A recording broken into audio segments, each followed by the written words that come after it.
Elon रीव Musk एक दक्षिण अफ्रीकी कनाडाई अमेरिकी दिग्गज व्यापारी, निवेशक और इंजीनियर हैं। अला स्पेसएक्स के संस्थापक, सीईओ और मुख्य डिजाइनर, टेस्ला कंपनी के सह संस्थापक, सीईओ और उत्पाद के वास्तुकार, ओपनएआई के सह अध्यक्ष, न्यूरालिंक के संस्थापक सीईओ, द बोरिंग कंपनी के संस्थापक और ट्विटर इंक के मालिक और सीईओ है। इसके अलावा वे सोलर सिटी के सह संस्थापक और पूर्व अध्यक्ष, जिप्डो के सह संस्थापक और एक्स कॉम के संस्थापक हैं, जो कि बाद में कॉन्फिनिटी के साथ विलय हो गया और उसे नया नाम पेपल मिला। दिसंबर 2 के सबसे शक्तिशाली लोगों की सूची में 21वां स्थान प्राप्त हुआ। जनवरी 2021 तक अला की कुल संपत्ति 254 अरब अमेरिकी डॉलर है, 230 बिलियन अमेरिकी डॉलर 2022 और फोर्ब्स द्वारा विश्व के सबसे धनवान व्यक्ति के रूप में सूचीबद्ध किया गया है। अला ने कहा है कि सोलर सिटी, टेस्ला और स्पेसएक्स का लक्ष्य विश्व और मानवता को बदलने के लिए उनके दृष्टिकोण के चारों ओर घूमता है।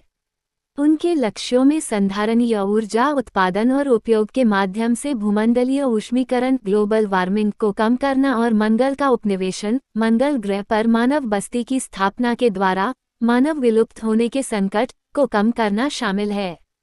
अपने मुख्य व्यावसायिक व्यवसायों के अतिरिक्त उन्होंने एक उच्च गति परिवहन प्रणाली की कल्पना की जिसे हाइपरलूप के रूप में जाना जाता है, और उसने बिजली के पंखे के प्रणोदन के द्वारा सुपरसोनिक जेट विमानों का ऊर्ध्वाधर उड़ान भरना और उतरना प्रक्रिया को प्रस्तावित किया है, जिसे मस्क इलेक्ट्रिक जेट के रूप में जाना जाता है।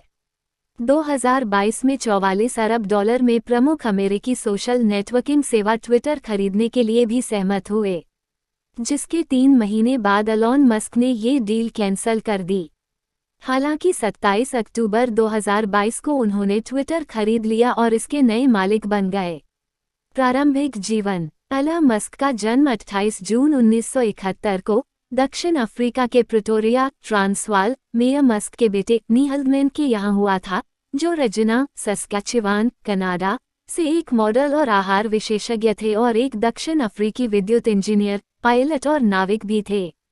उनका एक छोटा भाई, किम्बल 1972 का जन्म और एक छोटी बहन, तोस्का 1974 का जन्म है। उनके नाना, डॉक्टर जोशुआ हॉल्डमैन, अमेरिकी मूल के कनाडाई थे। उनकी धर्मपत्नी ब्रिटिश थीं। 1980 में उनके माता-पिता के तलाक के बाद मस्क ज्यादातर अपने पिता के साथ प्रिटोरिया के उपनगरीय इलाके में रहते थे। यह विकल्प उन्होंने अपने माता-पिता के अलग होने के 2 साल बाद बनाया था, लेकिन बाद में उन्हें इसका पछतावा हुआ।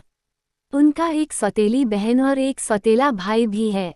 इस तथ्य के कारण कि उनके पिता जाम्बिया में एक पन्ना खदान के मालिक थे, मस्क एक भव्य जीवन शैली के साथ बड़े हुए जिसके कारण उनके जीवन में बाद में उनके कई हित थे। अपने बचपन के समय मस्क एक शौकीन चावला पाठक थे। 10 वर्ष की आयु में उन्होंने कमोडोर विक 20 का उपयोग करते हुए कंप्यूटिंग में रुचि विकसित की। उन्होंने स्वयं को कंप्यूटर प्रोग्रामिंग सिखाए और 12 वर्ष की आयु तक उन्होंने एक बेसिक आधारित वीडियो गेम का कोड बेच दिया, जिसे उन्होंने ब्लास्टार 2 पीसी और ऑफिस टेक्नोलॉजी पत्रिका में लगभग $500 में बेचा। उनके बचपन के पढ़ने में इसहाक असिमोव की फाउंडेशन श्रृंखला शामिल थी, जिसमें से उन्होंने सबक लिया कि आपको उन कार्यों के सेट को लेने की कोशिश करनी चाहिए जो सभ्यता को लंबा करने की संभावना रखते हैं, एक अंधेरे युग की संभावना को कम करते हैं और एक अंधेरे युग की लंबाई को कम करते हैं। एक है 2002 में जब पेपाल को ईबे को बेचा गया था तब मस्क ने $175 और 80 सेंट मिलियन कमाए थे। उन्हें पहली बार 2012 में फोर्ब्स बिलियनियर्स लिस्ट में सूचीबद्ध किया गया था जब उनकी कुल संपत्ति $2 बिलियन थी। 2020 की शुरुआत में मस्क की कुल संपत्ति $27 अरब थी।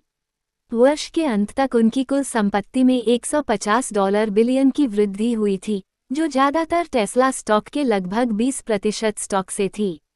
नवंबर 2020 में मस्क फेसबुक के सह संस्थापक मार्क जुकरबर्ग को पीछे छोड़ते हुए दुनिया के तीसरे सबसे अमीर व्यक्ति बन गए। एक हफ्ते बाद वह माइक्रोसॉफ्ट के सह संस्थापक बिल गेट्स को पछाड़कर दूसरे सबसे अमीर बन गए। जनवरी 2021 में $185 बिलियन की कुल संपत्ति के साथ मस्क ने अमेज़न के संस्थापक जेफ बेजोस को पछाड़ा और दुनिया के सबसे अमीर व्यक्ति बन गए। नवंबर 2021 में मस्क $300 बिलियन से अधिक की संपत्ति वाले पहले व्यक्ति बने।